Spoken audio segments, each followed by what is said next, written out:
Good evening dear యాస్ friends, welcome back my channel. Friends, ఎలా చదువుతున్నారు? బాగా చదువుతున్నారు కదా.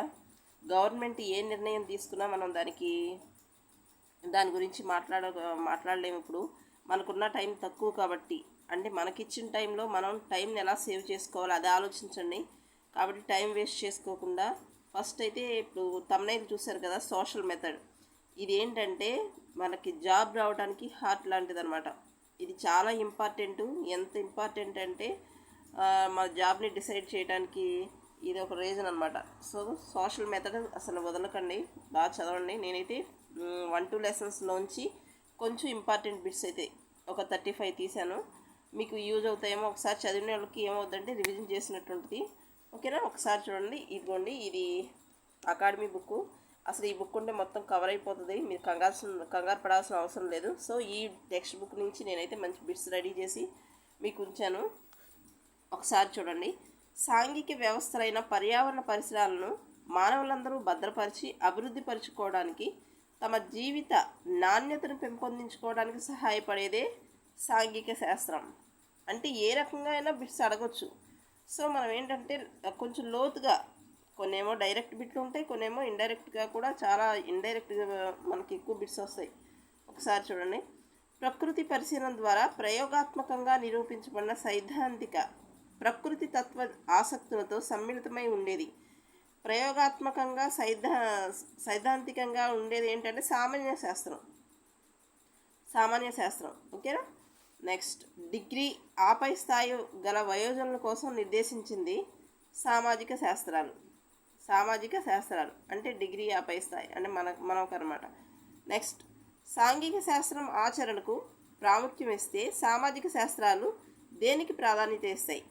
సాంఘిక శాస్త్రం ఆచరణకు ప్రాధాన్యత ఇస్తే సామాజిక శాస్త్రం దేనికి ప్రాధాన్యత ఇస్తుందంటే జ్ఞానానికి. సాంఘిక శాస్త్రం మొదటగా ప్రారంభమైంది ఏ సంవత్సరంలో? 1916. చాలా ఇంపార్టెంట్. ఒకసారి వచ్చింది. ఇదిను ఎక్కడ అంటే అమెరికా. తెలిసిందే కదా అని రాయలే, కొంచెం తెలియని బిట్స్ అయితే రాస్తున్నాను. ఓకేనా? కొఠారి కమిషన్ తెలిసిందే కదా, 1964. విద్యార్థులకు పరిచయం చేసింది. ఏం పరిచయం చేసిందంటే పరిసరాలను పరిచయం చేసింది. టెక్స్ట్ బుక్లో ఉంది, పేజ్ నెంబర్ 88లో.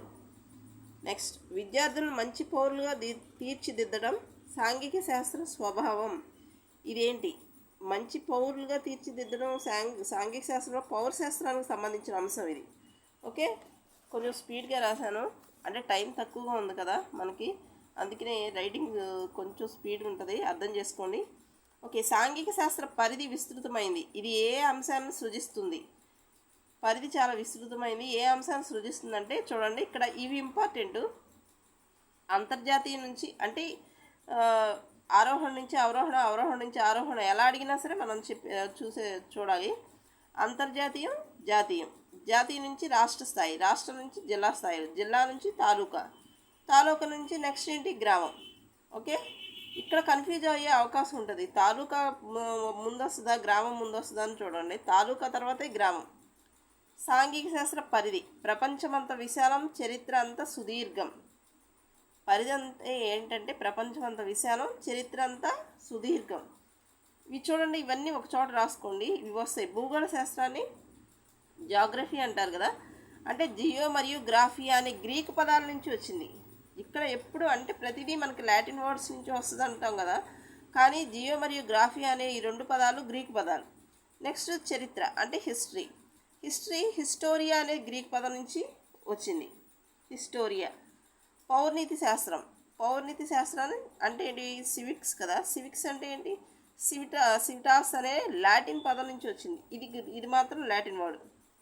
నెక్స్ట్, అర్థశాస్త్రం ఎకనామిక్స్ అంటే ఓకియో నామస్ అనే గ్రీక్ పదాల నుంచి వచ్చింది. ఈ 4 ఒకసారి ఇలా దగ్గరగా రాసుకోండి. ఏ శాస్త్రం లేకపోతే సాంఘిక శాస్త్రం పరిపూర్ణం కాదు. చాలా ఇంపార్టెంట్. ఏ శాస్త్రం లేకపోతే సాంఘిక శాస్త్రం పరిపూర్ణం కాదు. అర్థశాస్త్రం. భారత ప్రభుత్వం జాతీయ వరద నివారణ కార్యక్రమాన్ని చేపట్టింది 1954. భారత ప్రభుత్వం జాతీయ వరద నివారణ కార్యక్రమం చేపట్టింది 1954. ఓకేనా? సాంస్కృతిక పునరుజ్జీవన కాలం నాటి ప్రపంచ యాత్రికుడు. చాలా ఇంపార్టెంటు. అంటే ఆ టైంలో ఆ టైంకి సంబంధించిన కాలంలో అనమాట. చాలామంది ఉండొచ్చు, కానీ మనకి టెక్స్ట్ బుక్లో ఇచ్చిన ఒక యాత్రికుడు పేరు ఏంటంటే క్రిస్టోఫర్ కొలంబస్. ఇతను 1451 నుంచి 1506 వరకు, అంటే అతని టైమింగ్స్ అనమాట. మాక్స్ వెబర్ చాలా ఇంపార్టెంట్. మాక్స్ వెబర్ ఏ దేశానికి చెందిన వ్యక్తి అంటే జర్మనీ.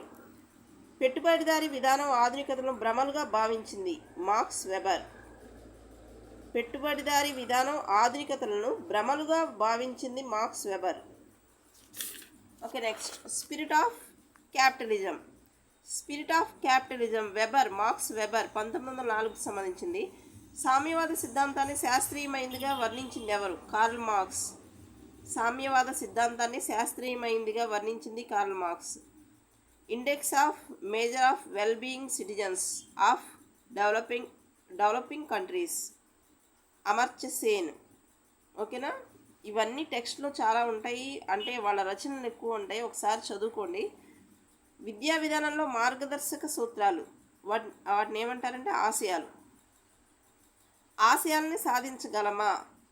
సాధించవచ్చు, లేకపోతే సాధించలేకపోవచ్చు, ఏదైనా జరగవచ్చు. సాంఘిక శాస్త్రం ముఖ్య ఆశయం ప్రతి వ్యక్తిలో సంపూర్ణ మూర్తిమత్వ వికాసం. ముఖ్య ఆశయం అని చాలా ఒక 2-3 పాయింట్స్ దగ్గర ఉంటుంది, కానీ సంపూర్ణ మూర్తిమత్వ వికాసం అనేది చాలా ముఖ్యం. సాంఘిక శాస్త్ర ముఖ్య ఉద్దేశాల్లో అత్యంత ప్రముఖమైన ఉద్దేశం, ఇలాగే ఇచ్చే టెక్స్ట్ బుక్లో సాంఘిక శాస్త్ర ముఖ్య ఉద్దేశాల్లో అత్యంత ప్రముఖమైనది అంతర్జాతీయ అవగాహనని పెంపొందించడం. అంతర్జాతీయ అవగాహనని పెంపొందించడం. విలువలు ఏ రంగానికి చెందినవి? విలువలు అనేది భావావేశ రంగానికి చెందినవి. వ్యక్తి లక్ష్యాలే అతని విలువలు చెప్పింది బ్రుబేచర్. వ్యక్తి లక్ష్యాలే అతని విలువలు అని చెప్పింది బ్రుబేచర్. ఒక యూనిట్ విషయ బోధన జరిగిన తర్వాత విద్యార్థి నుంచి ఆశించే నిర్దిష్టమైన ప్రవర్తన రూపంలో వ్యక్తం చేయబడేవే ప్రవర్తన లక్ష్యాలు. మనకి ఇక్కడ కొటేషన్ అడగొచ్చు. ఈ కొటేషన్ ఎవరు ఇచ్చారంటే విలియం డి రోమే. అండర్సన్ క్రాత్హోల్ వర్గీకరణలో అన్నిటికన్నా చాలా క్లిష్టమైంది సృజించటం. అక్కడ వాడిన పదం ఏంటంటే సృజించటం. మన దాన్ని సృజనాత్మకత అని కూడా అడగొచ్చు. పేజ్ నెంబర్ 67లో ఉంది. నెక్స్ట్, ఏ పనినైనా ఎలా చేయాలి, విచారణ చేసే విధానాలు, నైపుణ్యాలను, ఆల్గరిథమ్స్ను, మెళకువలు, పద్ధతులు మొదలైన వాటి విధానాలకు సంబంధించిన జ్ఞానం విధానాత్మకమైన జ్ఞానం.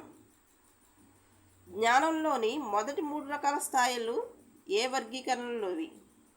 బ్లూమ్స్ వర్గీకరణ. అంటే 3 రకాల స్థాయిలు ఉంటాయి. ఈ 3 రకాల స్థాయిలు ఏ వర్గీకరణకు చెందినవంటే బ్లూమ్స్ వర్గీకరణ. సాంఘిక శాస్త్ర విద్యా ప్రమాణాలు వేటి సిఫార్సులను అనుసరించి నిర్ణయించాయి? NCF 2005, APSCF 2011.